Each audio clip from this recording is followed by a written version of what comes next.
Hello everybody, my name is Eric and I'll be sharing with you or I'll be reading to you Oh What a Thanksgiving by Steve Kroll, illustrated by S.D. Schneidler.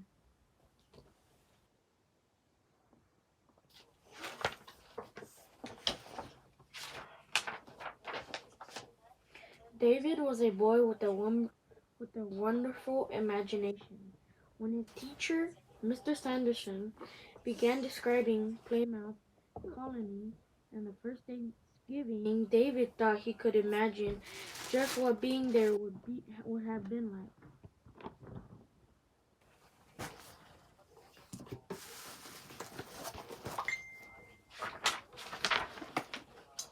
Mr. Sanderson said that there was search for religious freedom. The Pilgrims fled from England to Holland. Then in the year 1620, they sailed all the way across the ocean to America on a ship called Mayflower.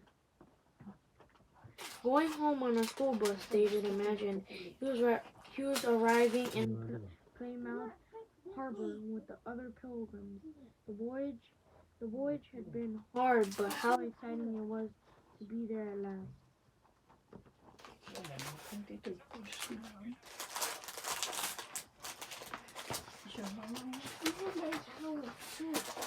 Plymouth Harbor disappeared. The bus arrived at David's stop.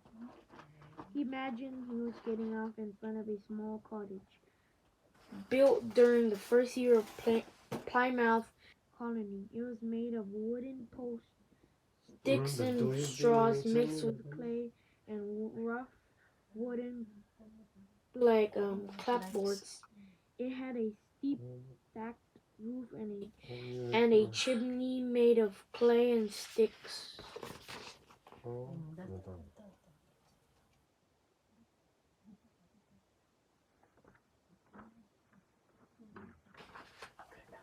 But the cottage disappeared, and there was David's house. It was big and white.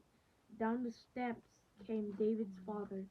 David, he called, come help me get the turkey for Grandma. Okay, said David. David and his father walked toward the car. Dad, said David, why do we eat turkey at Thanksgiving? Well, said Dad, your mom likes turkey. I like turkey. Everybody likes turkey. But we don't know if the Pilgrims even had turkey at the first Thanksgiving. There's no proof. Well, we're having it anyways. Get in the car, said Dad.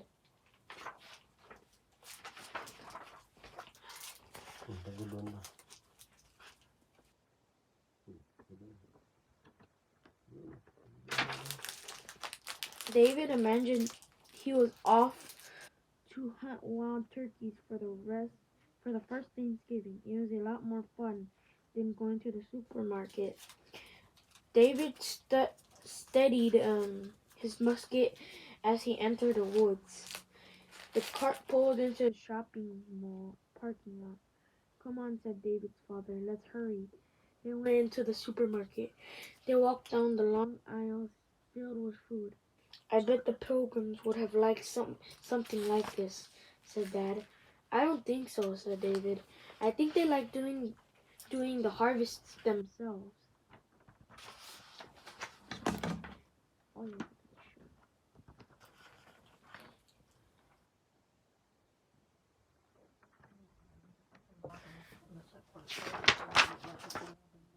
David imagined he was helping gathering corn for the first Thanksgiving. The sun was shining and everyone was happy.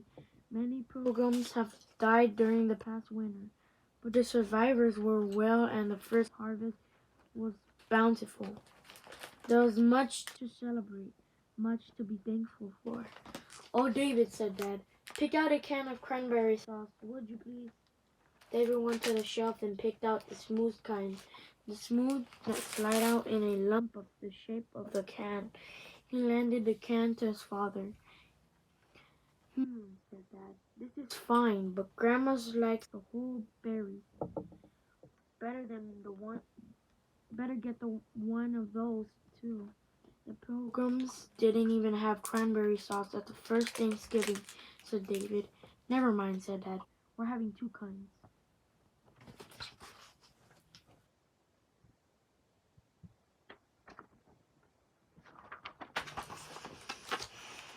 When David and his father got home, Mom said, "Hey, that's a great looking turkey." "I think so," said Dad. "It's okay," said David. "What's the matter, David?" asked Mom. "Aren't you excited about the Thanksgiving?" "I guess so," said David. "But it's not going to be a real Thanksgiving, not like the Thanksgiving the Pilgrims had." "But everyone is coming," said Mom. "Uncle Ned will do card tricks. Aunt Mary's in from Omaha. Wait, Omaha? And don't you want to see your baby cousin, Catherine? Come on now, help me get the turkey ready."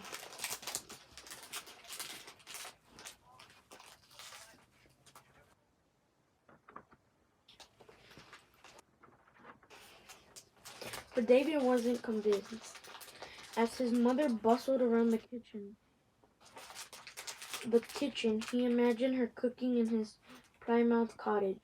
The fire was on stones under the chimney that would keep the coal burning all night. Early tomorrow they would roast the turkey and turn it in with fire irons.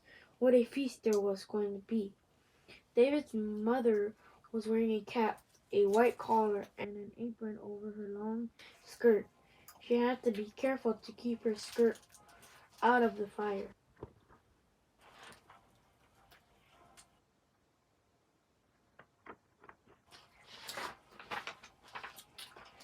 That night, as David was getting ready for bed, he couldn't help but think how much more exciting the first Thanksgiving must have been. David woke up early in the morning. He imagined he was in a narrow bed on a mattress filled with straw. Across the cottage was one carved chair. There was one small table and a large trunk in a corner. He could smell the smoke from the cooking fire. "David," said his mother, "breakfast ready." David stopped imagining. He was in Plymouth colony. He pulled on his bathrobe and rushed to the den. His parents had already started eating. They were watching the Macy's Thanksgiving Day Parade on the TV. Yogi Bear and Mickey Mouse balloons floated by. "This is always so great," said Mom. "Yes," said David, happily sitting down to eat eggs and toast. "It's still not like the first Thanksgiving, though." David imagined he heard the sound of marching feet. He looked out the window, and there was Captain Miles Standish, Commander-in-Chief of the Pilgrim Army. He looked a lot like Mr. Sanderson. Behind him marched two lines of soldiers, and around them the feast was just beginning. There were long tables piled with duck and goose and venison, with clams and corn bread and wild plums for dessert. There were wrestling matches and races being run. Chief Massasoit and 90 of his brave were arrived. 90 of his braves were arriving to celebrate the peace made with Governor Bradford during the past year. Oh, what a parade! Oh, what a Thanksgiving! The Macy's parade was over. David helped his parents clear the breakfast trays. "Oh, David," said Dad when they were done. "Time to get dressed. You've got to be at Grandma's pretty soon." "Do I have to wear my blue sweater?" David asked. "Yes," said Mom. "It's cold out." "But I hate that sweater. It itches and it looks terrible." "You won't have to wear it for long," said Mom. I think it looks terrific." David went to his room. He couldn't stand that dumb blue sweater. He hated his shirt and pants and good shoes that weren't anywhere near as comfortable as his sneakers. He imagined he was back in Plymouth Colony, putting on a high-waisted jacket called a doublet and a white linen collar called a falling band. He put on his knee breeches and shoes. He looked fabulous. I forgot to show all these. That.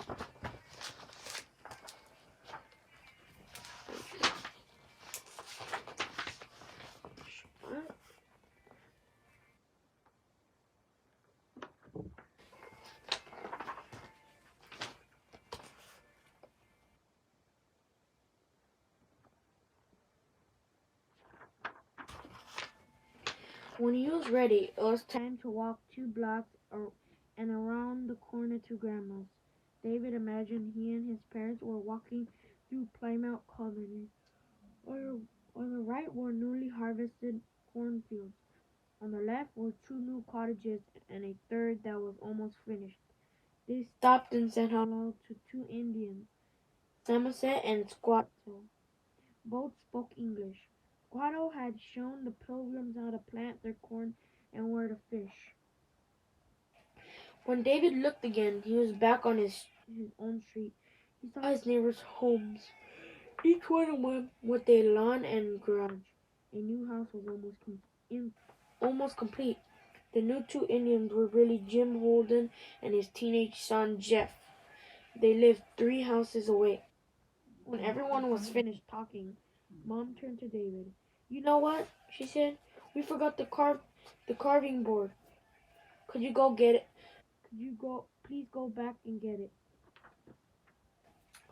David ran home, but as soon as he ran, he imagined he was in Plymouth Colony again. When he reached his door, he noticed a tall figure standing at the top of the hill behind the cottage. David climbed up after him. The hill was Fort Hill, overlooking Plymouth. The figure at the top was Captain Miles Standish. He was standing beside one of the 5 cannons. He was looking out beyond the colony. It was very beautiful. The figure turned. It was Mr. Sanderson, and the wilderness beyond was David's own neighborhood. "Hi," said Mr. Sanderson. David had never seen his teacher out of school before. "Hi," he said. "Why are you here?" "Being up here makes me think of the first Thanksgiving. The first Thanksgiving was so exciting. It probably wasn't any more exciting than ours. Times have changed, but we're thankful for the same things the Pilgrims were. Our homes, our friends, our families. I still think it would have been fun to be in Plymouth. It would have been, but Thanksgiving today is everything a Pilgrim boy would have wished for." "Gee," said David, "I guess you're right. If a Pilgrim boy were here, I could even show him cranberry sauce." Mr. Sanderson smiled. "Happy Thanksgiving, David." "Thanks, Mrs. Sanderson. Happy Thanksgiving to you, too." David ran down the hill. He got the carving board and ran all the way to Grandma's. Her house looked as nice as any cottage in Plymouth Colony. Grandma hugged him and led him inside. "Happy Thanksgiving, Grandma," said David, and meant it. "Why Happy Thanksgiving, David?" said Grandma. As they reached the dining room, everyone rose to greet them, but there was one unfamiliar guest to David. He looked exactly like a boy from Plymouth Colony. "This is my neighbor, Michael," said Grandma. "His parents are away, and he's spending Thanksgiving with us." Everyone started talking. Everyone seemed to get along. Even baby cousin Catherine wasn't so bad. By the time the turkey was served, David and Michael were friends. It turns out to be a great Thanksgiving, and David knew why. What Mr. Sanderson said was really true. Thanksgiving today wasn't so different from the very first one. It will always be the time for appreciation, for appreciating your friends and family, your home and your teacher, and we will always be thankful for being together. David couldn't imagine anything better.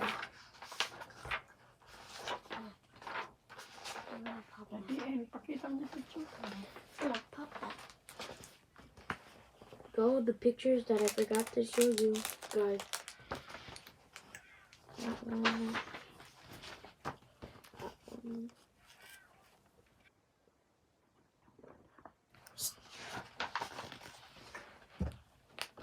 Mama, you need a pee. You need a pee. You need a pee. Yes, please. I need a pee. Palinis po pa kada pa.